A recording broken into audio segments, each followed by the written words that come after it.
Bab 301. Kekuatan batin terkuras. Si jubah hitam ketakutan, melihat pemuda di hadapannya, baru pertama kali merasakan ketakutannya. Tidak, jangan berani. Si jubah hitam mengangguk buru-buru.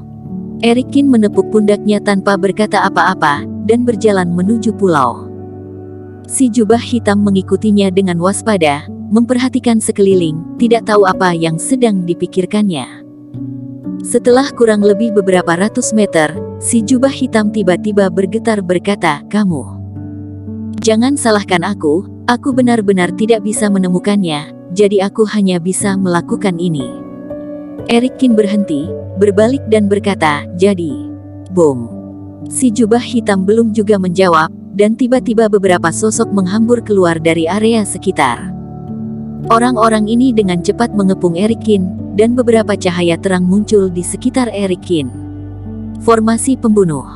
Erikin berbisik saat dia melihat cahaya yang bersinar di sekitar. Sekali formasi pembunuh dihidupkan, ia tidak akan pernah mati, entah akan menerobos atau mati di sini. Begini, mereka sama sekali tidak memperlakukanmu sebagai orang mereka. Erikin memandang si jubah hitam dan berkata dengan enteng. Ada tetesan keringat dingin di dahi si jubah hitam. Sebelum dia keluar dari formasi pembunuh sudah menyala. Formasi pembunuh tidak memiliki kesadaran apapun, orang-orang dalam formasi tersebut akan diserang. Tanpa pengecualian. Kalian. Mata si jubah hitam membelalak, mukanya penuh amarah.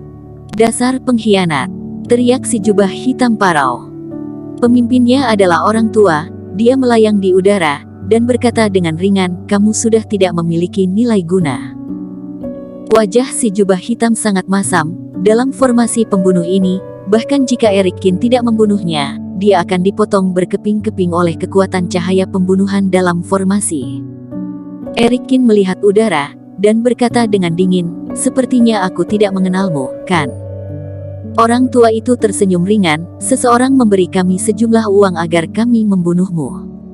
Erikin mengangguk, tapi tidak banyak bertanya. Erikin tidak tahu siapa yang mengirim mereka. Dengan kekuatan yang begitu besar, Erikin hanya memiliki satu musuh, yaitu keluarga Su. Tapi keluarga Su menganggap wajah lebih penting daripada nyawa, dan pertandingan dengan Jack Su sudah dekat, jadi jelas bukan keluarga Su. Tampaknya itu adalah orang yang sama yang memerintah Richidong, bisik Erikin. Swoosh. Pada saat ini, seberkas cahaya tiba-tiba menyala di formasi pembunuh. Cahayanya tampak seperti pedang tajam, dan kecepatannya begitu cepat hingga mendekati alis Erikin.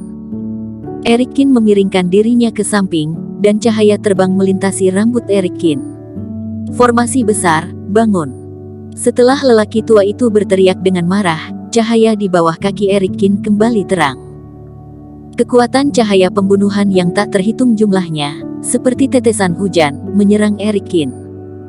Kekuatan-kekuatan ini tidak memiliki kesadaran, mereka hanya memiliki satu tujuan, dan itu adalah untuk memusnahkan orang-orang dalam formasi.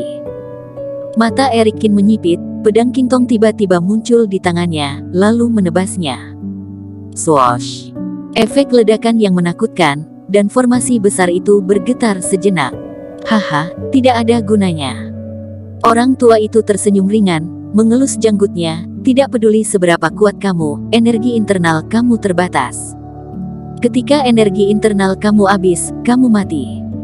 Wajah si jubah hitam cemas, seperti yang dikatakan orang tua itu, formasi pembunuh tidak ada habisnya, tetapi kekuatan tubuh manusia terbatas. Saat kekuatan batin habis, pasti akan mati. Gelombang serangan pertama saja sudah membuatnya menggenaskan. Bagaimana bisa menghentikan gelombang berikutnya? "Tuan Qin, bisakah kamu merusak formasi?" Saat itu, si jubah hitam memandang Erikin seolah meminta bantuan. Erikin meliriknya dengan ringan dan berkata, "Bahkan jika formasi ini rusak, aku juga tidak akan mengampunimu." Si jubah hitam menggertakkan giginya dan berkata, "Tuan Qin, meskipun kamu membunuhku, aku akan menerimanya, tetapi bolehkah aku memohon satu hal padamu?" Hah?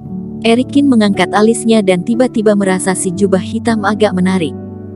Si jubah hitam memandang orang-orang tua di kejauhan, dan berkata dengan dingin, orang-orang ini tidak kuat dalam kultivasi, tanpa formasi pembunuh, mereka tidak ada artinya sama sekali. Jika aku bisa lolos dari formasi pembunuh ini, dapatkah kamu membunuh aku setelah aku membunuh mereka? Erikin terdiam beberapa saat. Si jubah hitam berkata dengan kata-kata yang tulus, ini adalah kesalahan aku. Aku tidak memiliki keluhan jika kamu ingin membunuh aku, tetapi aku tidak rela mati di tangan orang-orang tua ini. Wow! Pada saat ini, cahaya lain menyala, menghancurkan jubah hitamnya secara langsung. Di bawah jubah hitam, ada wajah muda yang tersembunyi, dan saat ini wajahnya penuh permohonan. Pertama-tama pikirkan cara untuk melarikan diri dari formasi pembunuh ini, kata Erikin pelan. Desir-desir. Sinar cahaya yang tak terhitung jumlahnya menyerang acak bersamaan di formasi pembunuh ini. Si jubah hitam itu lemah, terhantam hingga menggenaskan oleh cahaya, berkali-kali terkena cahaya, darah mengalir. Dia terengah-engah, dan kekuatan fisiknya mulai terasa sedikit lemah. Di sisi lain, Erikin, tubuhnya dipenuhi cahaya keemasan, dan tinjunya memiliki kekuatan untuk menghancurkan langit dan bumi. Dia menghadapi kekuatan formasi pembunuh ini secara langsung, membuat suara keras. Kekuatan formasi pembunuh adalah kekuatan yang paling murni, bahkan Erikin bergetar dan terus mundur. Tapi tubuh padatnya tidak terlihat sedikit pun retakan, setiap inci dari kulitnya menantang kekuatan cahaya pembunuhan ini. Tidak ada gunanya. Orang tua itu tersenyum ringan, mengelus janggutnya, tidak peduli teknik apa yang kamu lakukan, cepat atau lambat kamu akan tumbang. Erikin mengabaikannya, dia melambaikan tinjunya dan memukul kekuatan pembunuh. Huff, aku ingin melihat berapa lama kamu bisa bertahan. Orang tua itu mencibir, menggosok. Saat ini si jubah hitam sudah tidak bisa bertahan lagi, sebuah cahaya langsung menembus dadanya, dan sebuah lubang darah sebesar kepalan muncul. Wow! Darah keluar dari mulut si jubah hitam. Dia menopang tubuhnya dengan susah payah, dan rasa sakit yang menusuk membuatnya hampir tidak bisa berdiri. Wow! Semburan cahaya datang lagi, si jubah hitam ingin menghindar, Manung sudah tidak bertenaga. Dia memejamkan mata, menyesali di dalam hatinya. Pada saat ini, seberkas cahaya keemasan melintas di depannya, dan tinju menghantam sinar cahaya itu dengan ledakan. Cahaya pecah dan tubuh kurus Erikin berdiri di depan si jubah hitam. Si jubah hitam membuka mulutnya, lalu berkata dengan penuh syukur, Tuan Qin, terima kasih. Erikin meliriknya dan berkata dengan lemah, aku akan melakukan apa yang aku janjikan padamu. Si jubah hitam bingung beberapa saat, tidak tahu harus berkata apa. Dia menyesalinya, menyesal telah menipu Erikin. Tuan Qin, aku berhutang 1 nyawa padamu. Si jubah hitam berteriak parau. Erikin menggelengkan kepalanya dan berkata, 2 nyawa. Hehe, susah untuk melindungi diri sendiri dan masih punya waktu untuk mengurus orang lain. Orang tua di langit itu mencibir, saat kekuatan batinmu hancur, itulah saat kamu mati. Bersambung. Terima kasih telah menonton video ini sampai akhir. Jangan lupa subscribe dan nantikan kisah episode selanjutnya hanya di Novel Story. Salam.